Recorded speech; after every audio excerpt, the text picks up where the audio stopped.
Welcome back to Browns Live. We are joined by Denzel Ward, second full day of practice, back after getting off the PUP list. And I have to start with this one. I'm sorry, Nathan, but it is such a pressing question for me. Me too, for us. What do I need to do to get $400? You gotta get an interception. Gotta take the ball away. That's it? Hey, we're all about the ball. Gotta take that ball away. But then I'm going to need a uniform. I'm going to need Kevin Stefanski to throw me in a game. We'll provide that for you. We got you. We'll provide it. All right, so I need to tell you that coming off the sideline Friday night in Jacksonville, that's the first thing that MJ Emerson said to me, basically. All right, so what was the idea behind this? Why do you incentivize this? Man, I just want guys to give them extra motivation. I know they're already motivated, looking forward to going out there, but just give them extra motivation to go out there, play hard, make plays, and take the ball away. We're all about taking the ball away, so just trying to give an extra incentive, extra just kind of boost, like, oh, man, I want to go take the ball away. I got something back from Denzel. But does all the money go in one big pot in the room, or does each guy just keep his money? I just kind of just put it out there like, hey, anybody get an interception, I got you. So but there's not a bonus for a pick six? Like that's I know better we didn't than talk. A We plain didn't interception. touch. It wasn't in the details when we made the That'll we be might need to adjust that. That'll for be the in the season. revised version. Right. The revised version. Season. For you, going to a preseason game, even if you weren't on the you weren't going to be playing in that game anyway. What is the joy that you get in watching these guys? Because you could feel it. You could feel on sidelines. I could feel it up in the booth looking down, and you guys, MJ gets the pick. You talk about Herb gets the pick.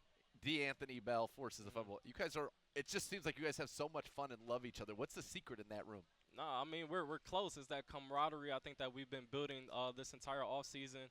And I mean it shows out there on the field when guys making plays. You see the entire team flooding onto the field and celebrating with those guys. So like I said, we're all about the ball. We're trying to get takeaways, and those guys did that day. Yeah, three of them. Let's talk about that piece actually, because MJ said that even going back to the spring when he had his take-home tests, he was calling you to get some help. Why is it so important to be that resource, and how odd is it for you to suddenly be the older guy in the room? It's very odd because this went by fast. I'm going to year 5, and it's crazy. But, yeah, I just like to be a resource and be a guy guys could come to, and whatever help, whether that's press technique or whatever it is, just trying to be helpful because those guys are helping me as well, and I'm helping them. So I think that's going to make the team better and all of us better at the end of the day. Who's your best student? I mean, we're all students, but I don't know. I don't know who I would say. They're all good. Listen. Yeah, they're all good. We keep getting the same answer. That's right. Very diplomatic. Smart. Now, listen, you can lead through helping, as you just talked about right there, doing some mentorship. But I think one of the ways that you lead quietly is you're always off on the side with Brandon Lynch, refining your technique. When you are the Pro Bowler, when you are the guy who got the big contract, I think that sends a very powerful message to the young guys. I'm still putting in the extra work. I'm still trying to refine my game.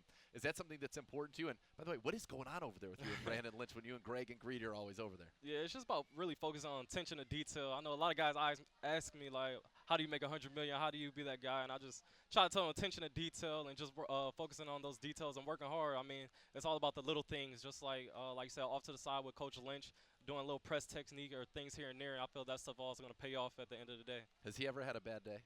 I don't think so. He's laughing, smiling all the time. I don't think so. I mean, he's pure joy. The guy is is just always happy, exuding confidence, and I'm sure that's got to be fun in your room to have a guy like that you get to work with who's played, but also just brings that personality every day. No, he definitely is. One of the best coaches I've had. Definitely. Him and Greedy Williams, right? I never see Greedy Williams always frown smiling. either.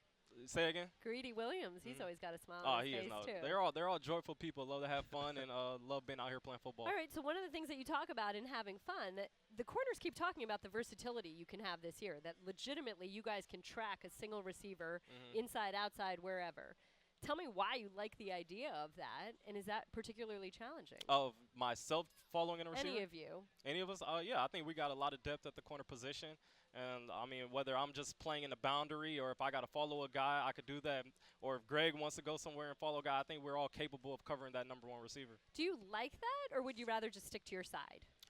I like winning football games. If the job is to take away 1 receiver, then I'll do that. If his job is to play to the boundary, I'll do that. I just like playing football, and but I do enjoy those matchups going against that number 1 guy, though. Like a guy like maybe Jamar Chase who Exactly. likes to talk a little Definitely. Definitely. So what happens a week like that? Do you raise your hand? Do you say, I need that guy? He commented on Insight. That was an excellent, by the way. Congratulations to you. It was a great response on Instagram that you had to that. That was good. Well crafted, well put together. Appreciate it. Yeah. Appreciate it. No, actively, are there certain receivers that you hope to get? to draw all game long? I hope to get any of the number 1 receivers, guys that we're going against, whether that's Jamar Chase or whoever it is. I definitely am open to that. You like the challenge, and I think Yeah. that's one of the things that that's one of the mantras in your room, right? Like, check ball, let's go. Whatever it is, let's get after it. And you were talking about moving around a little bit. I saw earlier in the spring you were doing some work inside, which is something that you hadn't done a ton of here before. What was that like for you? And knowing, again, it gives you ways to disguise and confuse and to follow and just practice those techniques as well. Yeah, it was different, but it was fun. Like I said, I've been playing on the outside since I've been in the league, so it was new to go into the nickel and learn that position. But I like it. I'm learning more positions, being able to place me in different places on the field, whether I have to take away a guy from the inside or the outside. So I like it. You're always closer to the ball when you're in there, too, by the way. Exactly. Yeah, nothing wrong with that. Can you give us a little scouting report on A.J. Green?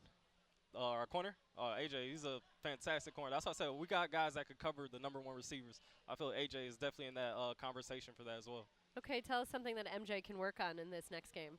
MJ can work on this next game. I would say taking the hands off and running with the receiver. I think he kind of gets a little handsy at times at the top of the route, but he's doing good, though. All right. We keep running through this room. It's such a deep room. And Herb, we can't forget Herb. Right. Come on, you guys love that guy. Just came away with interception. I know, it's beautiful. Yeah. It was a beautiful Little thing to toe see. tapper. It was a little toe drag swag, as Nate Burleson would like to say. You're smiling right now, and we talked about when you first walked over. You got to go through some 7-on-7s today, first time in a while. How did it feel to get out there? And by the way, they're coming right at you on your very first snap out there. Man, I was just enjoying being out there with the guys and being able to run around and move around again. So I've been looking forward to that. It's been boring sitting off to the side. I've been trying to just get my mental reps still, but it's been exciting, though. It's been fun to be out there and just be with the guys again. Denzel, let's look forward a little bit. You've got the Eagles coming in for these joint practices. Everybody says that these joint practices are almost like a game because of the competitiveness. What are you looking forward to? Yeah, going against different competition. Like in camp, we go against the same guys. We see the same guy, whether it's Coop or whoever it is. But just getting a new team in here and seeing different releases and different routes and everything, I think is the best thing for us to get us ready for the season. One of the things, though, is that the Panthers and Patriots practiced today, and they had some ejections. They had some fights, and they had some ejections. So what do you tell your teammates? What do you tell your guys about an environment like that? Yeah, I mean, we're coming in to compete. We're not coming in to fight.